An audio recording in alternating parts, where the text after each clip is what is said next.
Hello everyone, मैं गणेश मिश्रा आप सभी का अपने यूट्यूब चैनल विधान क्लासेस पर स्वागत करता हूं। और अब आपके ज्योग्राफी में बहुत ही महत्वपूर्ण टॉपिक स्टार्ट हो रहे हैं जिनसे बहुत सारे क्वेश्चन आते हैं। तो हम अपने नेक्स्ट टॉपिक की तरफ आगे बढ़ रहे हैं और आज हम पढ़ने वाले हैं पृथ्वी की गतियाँ।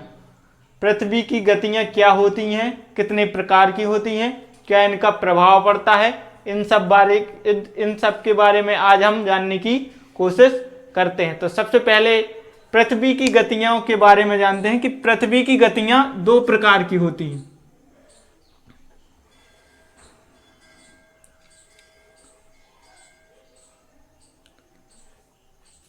एक होती है आपकी घूर्णन गति, जिसे हम दैनिक गति भी कहते हैं, और एक होती है परिक्रमण गति।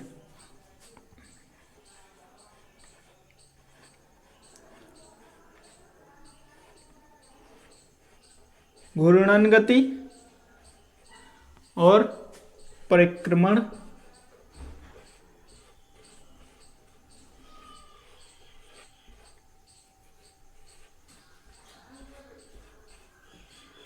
गति। तो हम सबसे पहले पढ़ने वाले हैं घूर्णन गति को। घूर्णन गति को हम सबसे पहले पढ़ने वाले हैं। तो घूर्णन गति क्या होती है? घूर्णन गति को दैनिक गति भी कहा जाता है, दैनिक गति भी कहा जाता है। इसके पृथ्वी की घूर्णन गति वह होती है कि जब पृथ्वी अपने अक्ष पर, हम कह सकते हैं कि पूर्व से पश्चिम की ओर घूमती है, तो उसे ही हम दैनिक गति या घूर्णन गति कहते हैं। तो यहां पर देखते हैं कि घूर्णन गति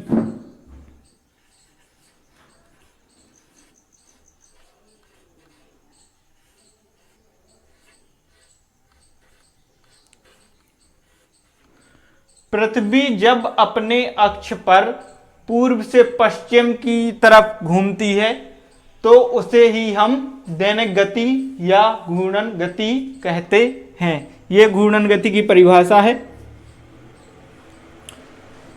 अब घूर्णन गति के बारे में हम कह सकते हैं कि महत्वपूर्ण जो पॉइंट हैं उनके बारे में जानने की कोशिश करते हैं।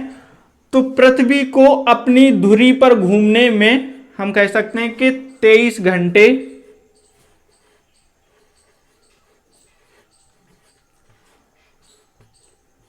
56 मिनट, लगभग हम कह सकते हैं कि 24 घंटे का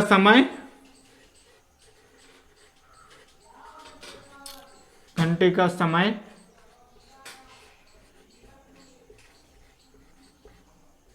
लगता है। फिर जो दूसरा जो पॉइंट है कि इसी गति के कारण पृथ्वी पर दिन और रात होते हैं, दिन रात का होना। चूंकि पृथ्वी अपनी, हम कह सकते हैं कि अक्ष पर घूमती है, तो उसका एक हिस्सा सूर्य के सामने आता है और जस्ट उसके पीछे वाला हिस्सा सूर्य के सामने नहीं आता है। तो इस कारण से एक हिस्से पर तो मतलब सूर्य का प्रकाश पड़ता है, जिसके कारण से वहां पर दिन होता है, और जो उसके जस्ट पीछे वाला हिस्सा होता है, या हम कह सकते हैं कि विपरीत वाला हिस्सा होता है, वहां पर रात होती है। इसके अतिरिक्त जो तीसरा जो पॉइंट है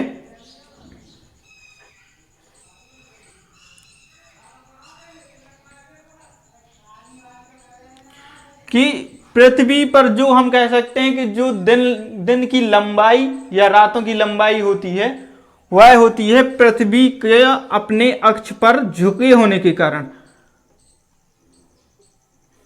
दिन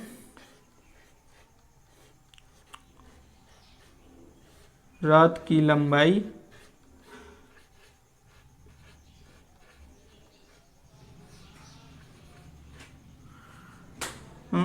अपने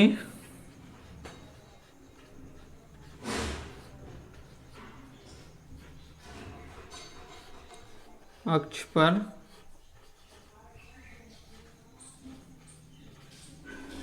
झुके होने के कारण।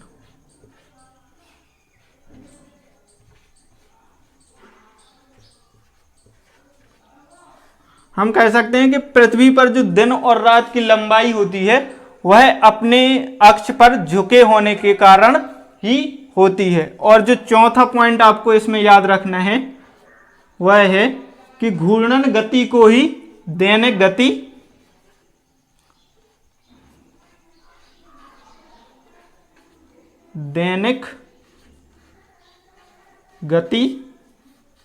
कहा जाता है। घूर्णन गति को ही कौन सी गति कहा जाता है? दैनिक गति। तो इतनी बातें आपको घूर्णन गति या दैनिक गति में याद रखनी है। इसके बाद हम आगे चलते हैं जी। तो अब इसके बाद हम पढ़ने वाले हैं परिक्रमण गति। जब पृथ्वी सूर्य के चारों ओर दीर्घ वृत्ताकार पथ में परिक्रमा करती है तो उसे ही हम पृथ्वी की परिक्रमण गति कहते हैं। जैसे यहां पर देखते हैं कि ये सूर्य है आपका,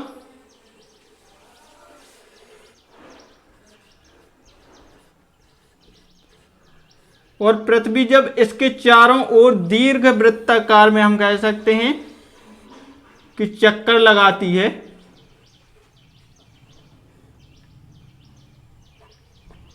तो हम उसे परिक्रमण गति कहते हैं। अब इसके बाद जो आपको नेक्स्ट इसमें शब्द समझने हैं कुछ। पहला शब्द समझना है आपको विषुव।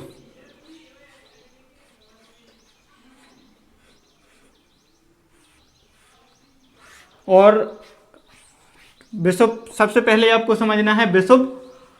तो देखिए, जब सूर्य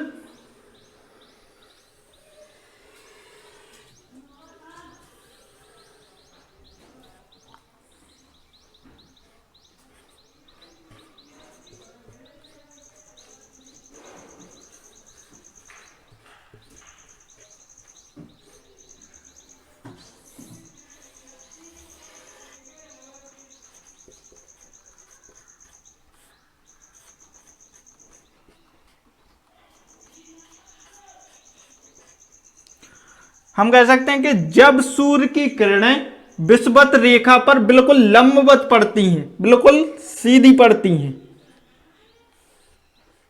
विषुवत रेखा पर बिल्कुल सीधी पड़ती हैं, तब हम उस स्थिति को विषुव कहते हैं। क्या कहते हैं?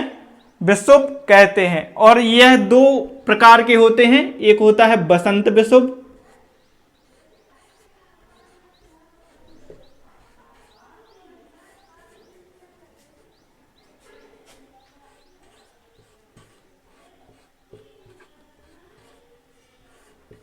और एक होता है शरद विषुव। यह जो बसंत विषुव होता है वह होता है 21 मार्च को,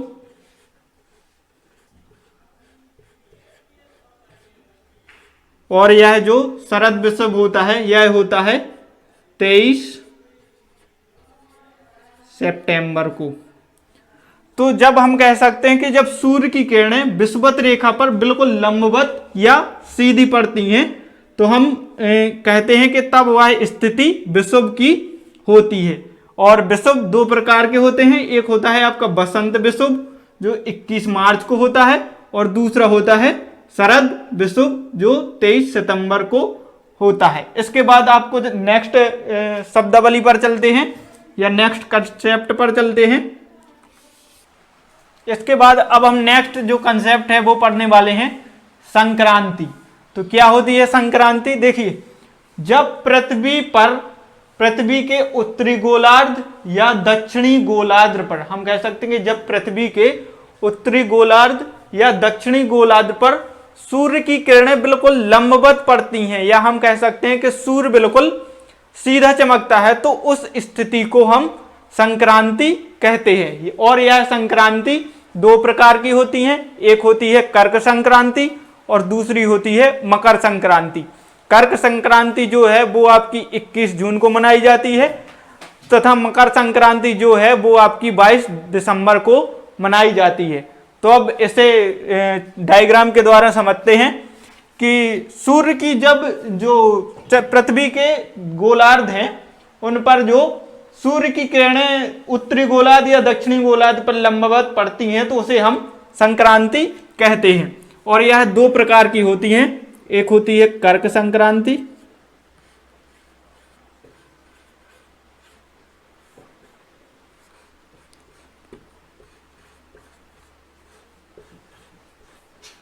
यहां पर लिख देते हैं, जब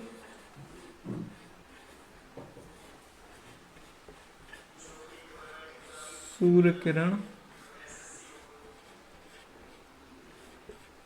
उत्तरी गोलार्ध पृथ्वी के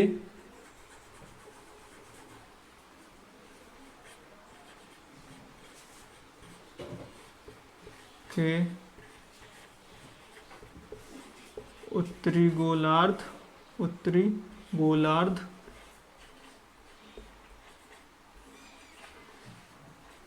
एवं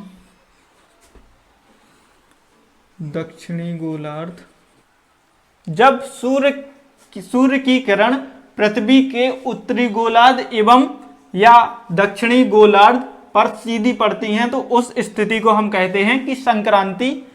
और यह दो प्रकार की होती है, एक होती है आपकी कर्क संक्रांति, एक होती है मकर संक्रांति।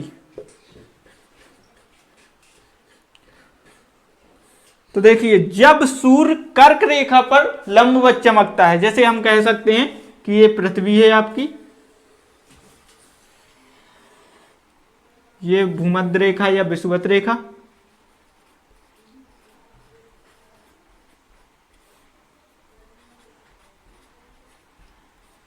ये है आपकी कर्क रेखा और ये मकर रेखा, कर्क रेखा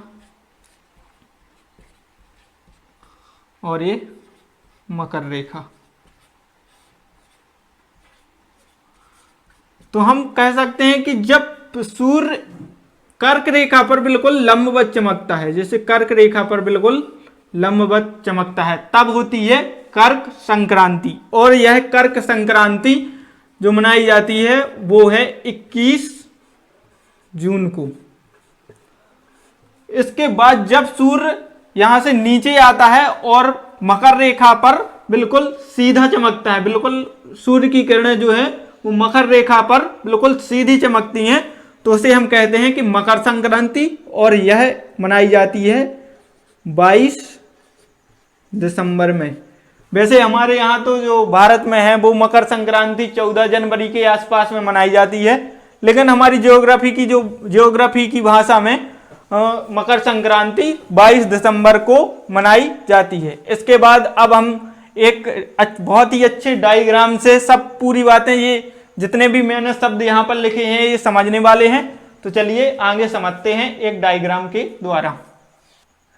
जी, तो अब हम इस चित्र के द्वारा समझते हैं कि जो भी मैंने वो शब्दावली लिखी थी उन इन चित्रों के द्वारा समझते हैं। तो देखिए, ये सूर्य है और ये पृथ्वी की अलग अलग पूरे वर्ष की स्थितियां हैं कि कैसे कैसे पृथ्वी और किन किन दौर से गुजरती है। तो देखिए, सूर्य जो है यहाँ पर ये 21 मार्च की स्थिति है और यहाँ पर विषुवत रेखा पर बिल्कुल सीधा चमकता है।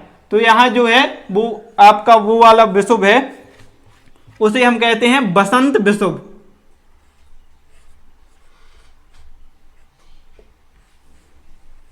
बसंत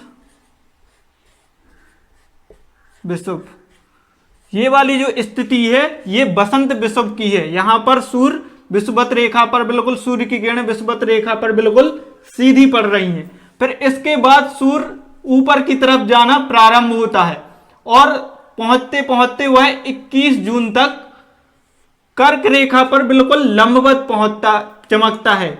ये वाली जो कर्क रेखा 23.5 डिग्री है, इस पर 21 जून तक सूर्य पहुंचते पहुंचते बिल्कुल हम कह सकते हैं कि सूर्य की किरणें बिल्कुल सीधी चमकती हैं या बिल्कुल लंबवत चमकती हैं। तो यहां पर होती है आपकी कर्क संक्रांति।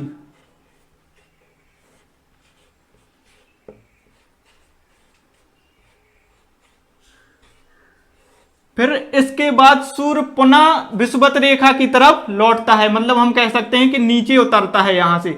तो फिर धीरे धीरे जब वह नीचे आता है तो 23 सितंबर तक वह हम कह सकते हैं कि भूमध्य रेखा या विषुवत रेखा पर बिल्कुल सीधा चमकता है। और यहां पर जो स्थिति होती है वो होती है आपकी शरद विषुव। ये जो स्थिति होती है शरद विषुव की होती है। इसके बाद फिर हम कह सकते हैं कि सूर्य और नीचे जाने की कोशिश करता है और एक समय ऐसा आता है जब सूर्य मकर रेखा पर बिल्कुल हम कह सकते हैं कि सूर्य की किरणें मकर रेखा पर बिल्कुल सीधी चमकती हैं या लंबवत चमकती हैं। और ऐसी स्थिति होती है 22 दिसंबर की। 22 दिसंबर पर सूर्य मकर रेखा पर बिल्कुल लंबवत चमकता है या सीधा चमकता है, तो इसे हम कहते हैं कि मकर संक्रांति।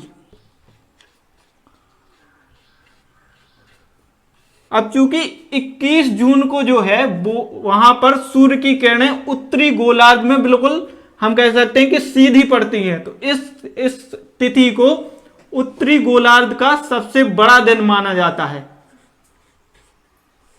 उत्तरी गोलार्ध का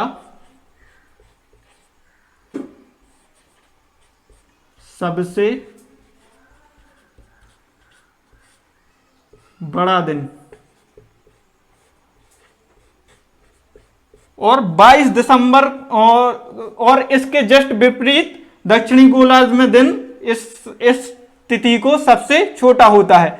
और जो 22 दिसंबर को है इस यहां पर मकर रेखा पर सूर्य की किरणें बिल्कुल सीधी पड़ती हैं, इस कारण से दक्षिणी गोलार्ध का जो सबसे बड़ा दिन होता है वह 22 दिसंबर होता है। दक्षिणी गोलार्ध का सबसे बड़ा दिन। और इसके जस्ट विपरीत उत्तरी गोलार्ध में दिन सबसे छोटा होता है। इसके बाद हम अपनी आगे की कंसेप्ट को समझते हैं और आगे चलते हैं। इसके बाद अब जो हमें नेक्स्ट कंसेप्ट समझना है वो है ऑफशोर और ऑफशोर।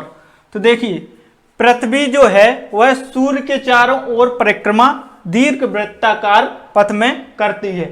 इससे पहले जो सबसे शुरू में पहले अवधारणा आई थी उसके अनुसार पृथ्वी को ब्रह्मांड का केंद्र माना गया था, परंतु फिर उसके बाद धीरे धीरे हम कह सकते हैं कि विकास हुआ और धीरे धीरे नई नई संकल्पनाएं आई, खोज हुई।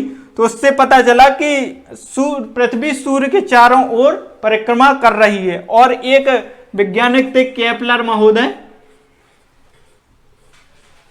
उन्होंने बताया कि पृथ्वी सूर्य के चारों ओर दीर्घ वृत्ताकार पथ में परिक्रमा कर रही है। तो दीर्घ वृत्ताकार में जब पृथ्वी सूर्य की परिक्रमा करती है तो जब सूर्य और पृथ्वी के बीच न्यूनतम दूरी होती है, सूर्य और पृथ्वी के बीच न्यूनतम दूरी होती है, तो उस स्थिति को कहते हैं उपसौर। उपसौर। और यह 3 जनवरी के आसपास की स्थिति होती है। 3 जनवरी के आसपास की स्थिति होती है। और जब सूर्य और पृथ्वी के बीच अधिकतम दूरी होती है तो उसे हम कहते हैं कि यह अपसौर की स्थिति है। क्या है? अपसौर की स्थिति है। और यह 4 जुलाई के आसपास की स्थिति होती है।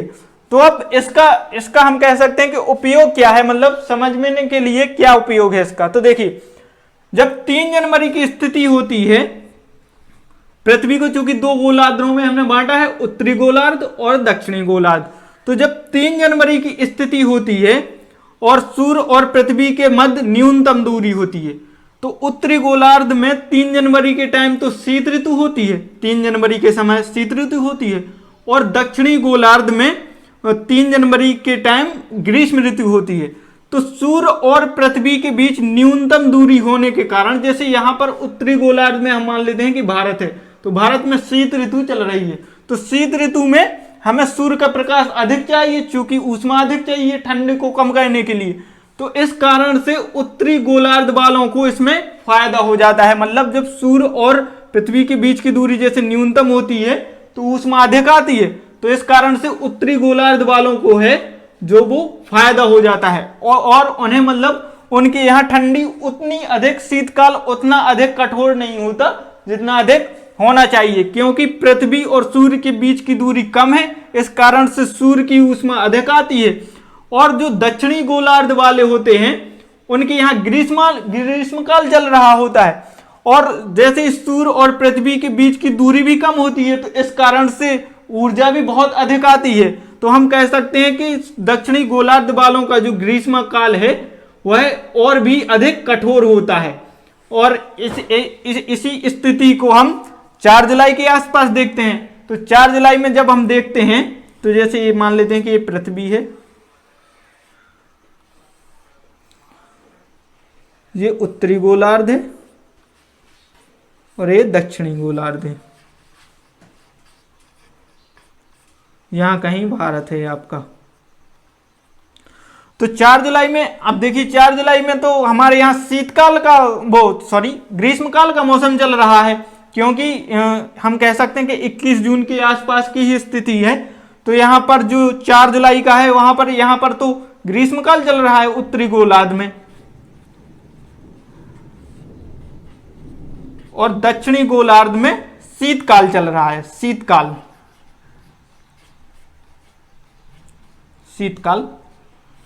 तो देखिए पृथ्वी और सूर्य के मध्य की दूरी अधिकतम हुई है, मतलब पृथ्वी और सूर्य के मध्य की दूरी अधिकतम हुई है, जिसके कारण हमारे यहाँ ग्रीष्मकाल जितना कठोर होना चाहिए था उतना कठोर नहीं हुआ है, क्योंकि पृथ्वी और सूर्य के मध्य दूरी अधिकतम होने के कारण सूर्य के प्रकाश को हम कह सकते हैं कि लंबा रास्ता तय करना पड़ रहा है, जिसके कारण से सूर्य का प्रकाश उत्तरी गोलार्ध में बहुत अधिक नहीं पड़ रहा है।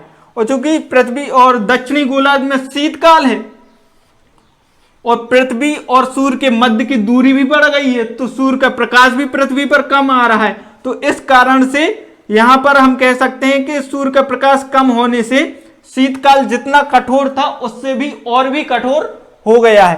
तो ये जो कंसेप्ट है ये आपको याद रखने हैं और ये बहुत ही अच्छे कंसेप्ट हैं। इसके बाद हम आगे चलते हैं तो नेक्स्ट अपना कंसेप्ट समझते हैं कि नेक्स्ट कंसेप्ट कौन सा है। इसके बाद जो नेक्स्ट कंसेप्ट हम समझने वाले हैं वह है उपभू और अपभू। ये दो शब्द हैं, सेम ही है उसी के अनुसार। देखिए चंद्रमा पृथ्वी का उपग्रह है और पृथ्वी के चारों ओर उसी दीर्घ वृत्ताकार में चक्कर लगाता है, जैसे कि पृथ्वी सूर्य के चारों ओर चक्कर लगाती है। तो जब चंद्रमा और पृथ्वी के बीच की न्यूनतम दूरी होती है तो उसे हम कहते हैं उपभू। और जब चंद्रमा और पृथ्वी के बीच अधिकतम दूरी होती है तो उस स्थिति को कहते हैं हम अपभू। जब चंद्रमा और पृथ्वी के बीच की दूरी न्यूनतम होती है तो उसे हम कहते हैं उपभू, और जब चंद्रमा और पृथ्वी के मध्य की दूरी अधिकतम होती है तो उसे हम कहते हैं अपभू। इसके बाद जब चंद्रमा पृथ्वी के नजदीक होता है तो मतलब स्वाभाविक सी बात है कि चंद्रमा जब पृथ्वी के नजदीक होगा तो बहुत बड़ा दिखाई देगा आकार में, तो उस स्थिति को कहते हैं हम सुपरमून, और यह स्थिति पूर्णिमा को होती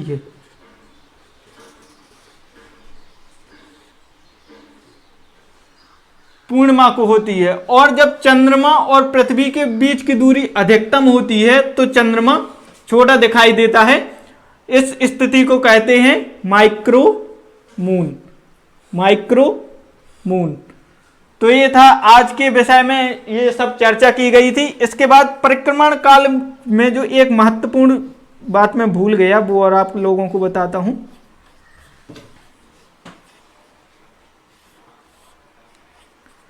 कि पृथ्वी को सूर्य की चारों ओर परिक्रमा करने में 365 दिन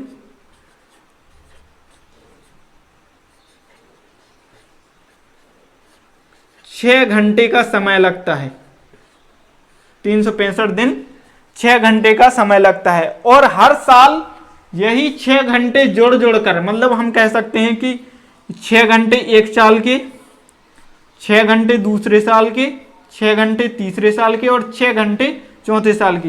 ये चारों सालों के 6-6 घंटे जुड़ करके 24 घंटे हो जाते हैं, जिसके कारण प्रत्येक लीप वर्ष में एक दिन बढ़ जाता है और लीप वर्ष में जो दिनों की संख्या होती है वो 366 हो जाती है तथा फरवरी 29 दिन की हो जाती है।